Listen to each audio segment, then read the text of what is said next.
पूरे देश में घुमा देंगे। आप नदवी का एक खंडन कर देते ना तो आज कांग्रेस की जो हालत है वो हालत नहीं रहती, शायद जनता भरोसा कर पाती। आपका जवाब जो है भूपेंद्र जी देंगे। आपका बहुत बहुत स्वागत है भूपेंद्र जी, और आप कुछ कहना चाह रहे हैं। जी, ऐसा है कि हमारे जो कांग्रेस के प्रवक्ता भाई हुलवालकर जी हैं, ये जानते हैं पूरे जीवन भर देश के अंदर में तुष्टीकरण की राजनीति करके ये लोग देश को सारिया से चलाने का प्लानिंग था। यदि 10 वर्ष और किरण जी रह जाता, ये देश इन लोगों के हाथ में देश की जनता दे देती तो ये लोग सारिया कानून लागू कर देता। 118 बार जो है ना यही कांग्रेस के रीजन में मतलब अमेंडमेंट हुआ है संविधान में। संविधान बदलने का किसी के पास कोई कानून नहीं है, ना कोई ताकत है, चाहे 400 ले आए या 500 ले आए। रही बात अमेंडमेंट करने का, तो अमेंडमेंट करने का अधिकार है हर सरकार को है। यदि कोई कानून में किसी प्रकार से आप अमेंडमेंट करना चाहते हैं तो संविधान में ऐसा है रूल।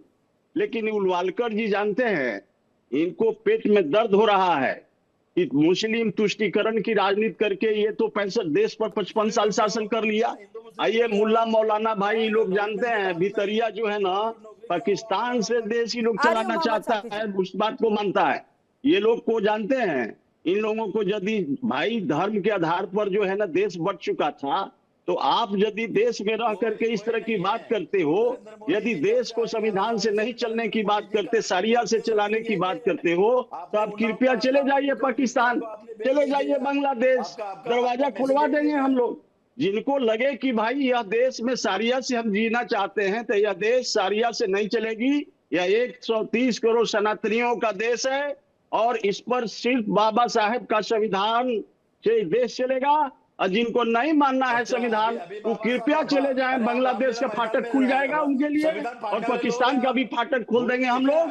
शरिया से पाकिस्तान चलता है, चले जाएं वहीं चलावें शरिया से, और राज भोगे। काहे का हिंदुस्तान में जो है ना जगह छेद के रखे हुए हो, चले जाओ। ऐसी बात यदि है तो, नहीं है तो देश संविधान से चले। संविधान अगर बड़ा है, संविधान आप प्रति लेकर के घूमते हैं ना, अगर बड़ा है तो फिर इस तरह के बयान का आप खंडन करिए ना, क्योंकि ये तो आपकी सरकार पे ये उठा रहे, सवाल उठा रहे कि हमारा तो नजरिया ही गलत हो गया सेकुलर सरकार के चक्कर में। रामलीला मैदान में बीजेपी आरएसएस ने संविधान फाड़ा था, ये झूठ है क्या?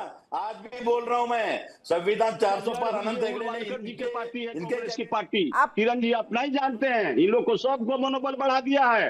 ये लोग जानते हैं देश को शरिया से चला करके इस देश को तुष्टीकरण की राजनीति करके बटियामेट करने का फिराक में लोग था। किरण जी ऐसे नहीं चलेगा देश, हम लोग नहीं चलने देंगे देश को इस तरह से। देश कानून से चलेगा, देश संविधान से चलेगा, संविधान सर्वोपरि है। हमारे देश के अंदर में जो इस तरह का आवाजें उठाने का कोशिश करेगा तो उसको जबान काट ली जाएगी। हम लोग नहीं छोड़ेंगे वैसे लोगों को। मोहम्मद साकी कुछ कहना चाह रहे हैं, उसके बाद मैं आ रही हूँ आपके पास में।